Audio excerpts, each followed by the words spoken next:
Putin has different options ahead of him at the moment, but not many. He's, I would call him a trapped man in a way, because he's caught between two crises. He's caught between a domestic crisis, which will lead at some stage into a succession crisis, and a war that's not really producing any results. So naturally he's feeling the squeeze, and my understanding of what the intelligence agencies are saying, for example, is that because trust has broken down between Putin and some parts of the military, which has been aggravated by the conflict with Prigozhin, he will have to, in order to escalate, he can't really use troops. Yeah? Not until he's solved the problem of who is loyal and who is not loyal at the moment. So he's going to have to find ways of, for example, escalating through attacking civilian infrastructure. The civilian infrastructure that he would be targeting would, the initial calculation is the Zaporizhia nuclear power plant, which has been heavily mined. The cooling basin there has been mined obviously by Russian soldiers. I should explain, Zaporizhia is in Russian-occupied part of Ukraine, and basically they're booby-trapping it. So the cooling pond, and there are also lorries packed full of explosives next to 4 of the 6 power plants that they've got, so they can blow it. Yeah, if you blow one of the biggest nuclear power plants in Europe, you're escalating this crisis. So forget really talk about tactical nuclear weapons and all these kind of things. That's one thing he can do just with Russian special forces, Spetsnaz. But one argument for not doing it like that is that the Chinese would not like it. The Chinese want Putin really not to go nuclear in any way, because that would destabilize China as well. So this may or may not happen, but according to Ukrainian intelligence, it's ready to go if when Putin decides it's ready to go. There is another thing, another option, escalatory option, which I'm getting very concerned about, is essentially bringing all the different measures against Ukrainian agriculture together under one umbrella. So at the moment what you've got is you've got land mines on a lot of arable land. You've got a blown up dam in Kokova, which has swamped masses of arable land as well, and where also mines that were used and explosives that were used to blow the dam are now free floating, and it's just impossible to farm. The deal that was supposed to allow Ukraine to export its grain to the world is crumbling. There's still a effective Russian blockade. And it all fits together into a new Putin option. Putin's very determined to show that this coup attempt, or whatever it was, and the coup certainly wasn't. I don't believe it was a coup, but it was an armed insurgency, let's put it that way, which didn't work. He's determined to show that this has not paralyzed him, so he's willing to become even more desperate, and this should worry us all. I mean, I understand the people who say it might have been a ruse. but it's a ruse that's weakened him, substantially weakened him probably most important of all in the eyes of China, who's supposed to be his big strategic silent partner. The only advantage in a kind of tricksy, fake uprising would be to give Putin an excuse to purge the military, because that's what Prigozhin wants. He wanted Putin to get rid of the Minister of Defense, Shoigu, and Gerasimov, the head of the army. And above all, he wanted to be sitting at the high table whenever decisions are made on attacking Ukraine. So it was an act of neediness. Yeah, that's really what he wanted. So people thought, well, two things fit together. Maybe Putin was looking for an excuse to get rid of some of these army chiefs. He knows it will be unpopular, but if it was put in this way, maybe people would understand. But I just don't buy it. I just don't buy it. And I think you'll find that a lot of diplomats and intelligence services don't buy it either. Well, the Chinese have a lot of patience. You know, they don't jump to decisions, and they're worried themselves about. A lot of Asian societies have had problems with warlords. Japan had problems with samurais. You know, I mean, ancient times, yeah. And China too had problems with warlords on the periphery, challenging different emperors. So they understand the situation. They don't like it, and they're. But you know, Russia still gives them more than it takes away. It's a bit of a headache, but at the same time, they can live with it. What they get from Russia is oil, gas at a time when their growth is picking up.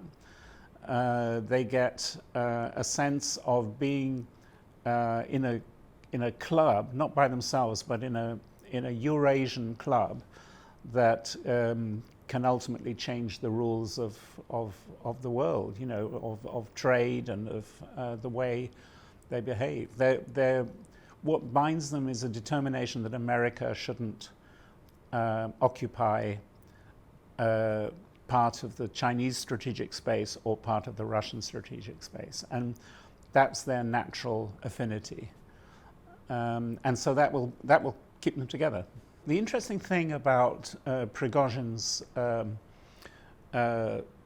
push, apparently against Putin, or at least against Moscow rules, is that it's reminded everybody that actually there is somebody worse than Putin around. Yeah, so compared to Prigozhin, you know, who's killed people with sledgehammers, Putin looks like a sweetie. You know, I mean, he looks kind of like even almost like a statesman. Yeah, so Prigozhin had that function as well.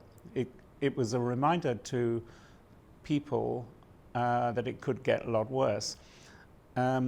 What's happened is that in the power struggle, the power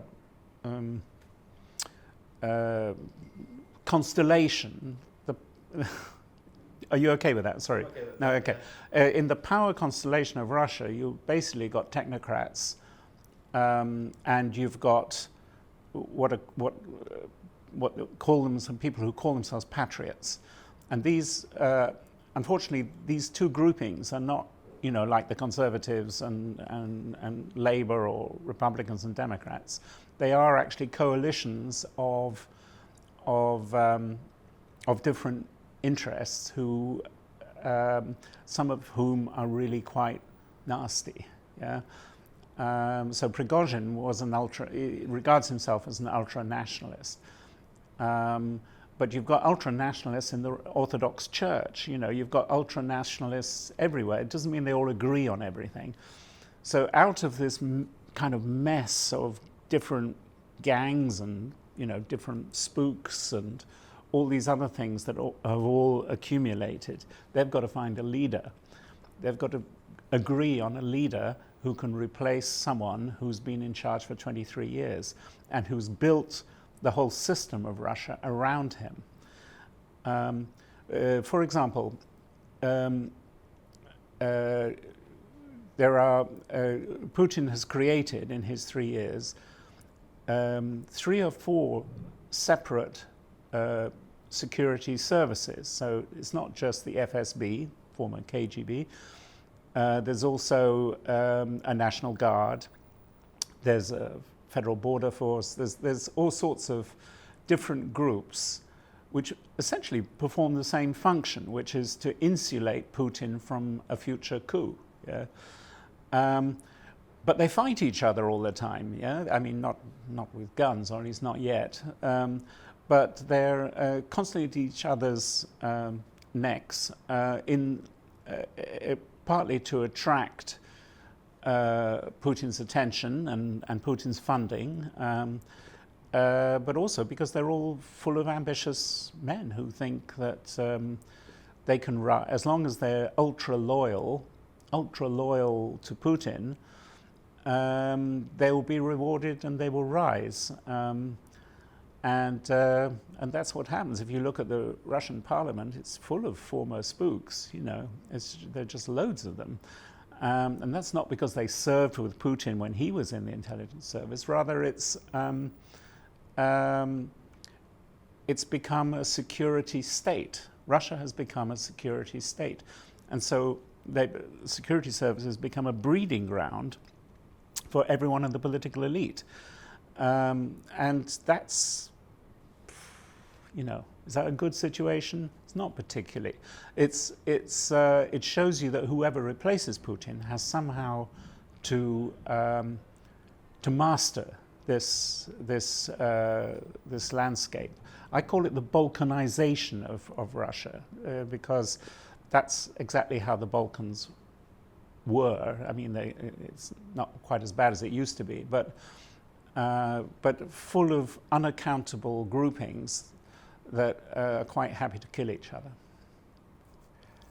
Well, I think I've thought for a long time that Prigozhin will end badly. That's to say that he will fall out of a window or die in a car crash or whatever. And so I don't think it's going to end in what appears to be the big deal between Putin and Prigozhin. That's to say that Prigozhin goes to Belarus, sets up maybe a Wagner affiliate, you know, and does whatever he's allowed to do there, a kind of exile. But I don't think that's going to work out for Prigozhin. I think that something's going to happen to him and he'll end up in some clinic, maybe in Belarus, and he will be out of the picture, you know.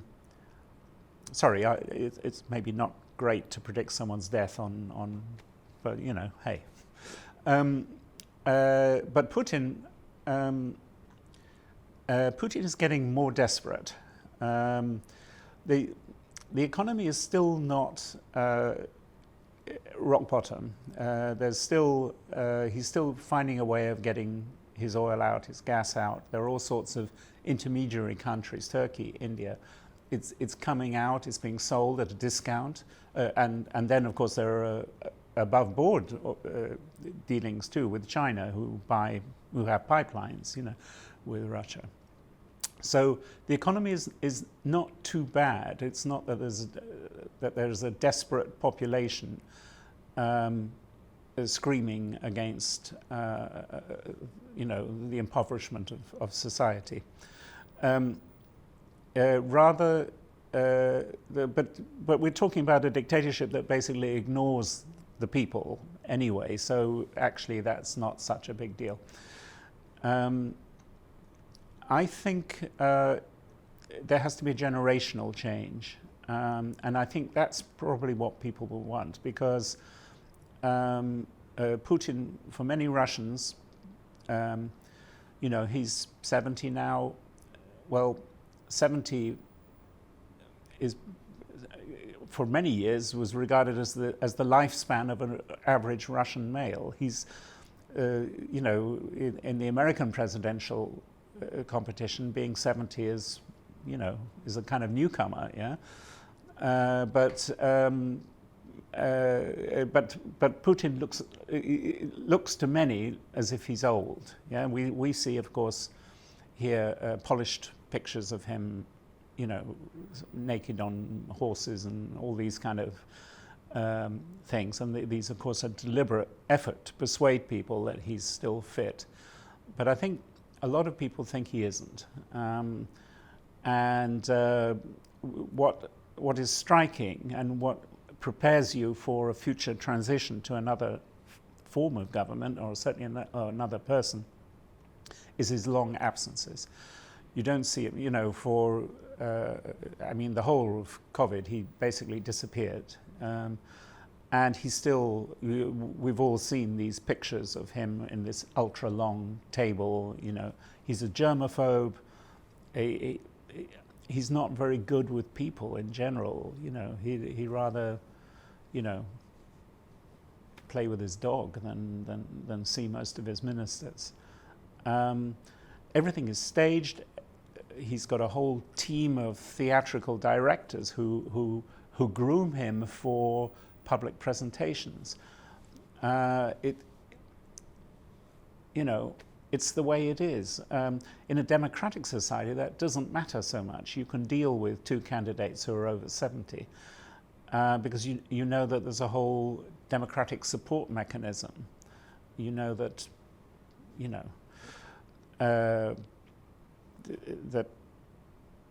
that there is a deputy who can succeed you if you collapse in the street. But if Putin collapses in the street, there's a power struggle. Automatically there's a power struggle. It's not that there's a institutional framework for replacing him. And the number of players in that power struggle has now increased massively, and that's one of the features of this last weekend's incidents. It shows that there is no orderly succession. We're having a crisis of succession at the moment.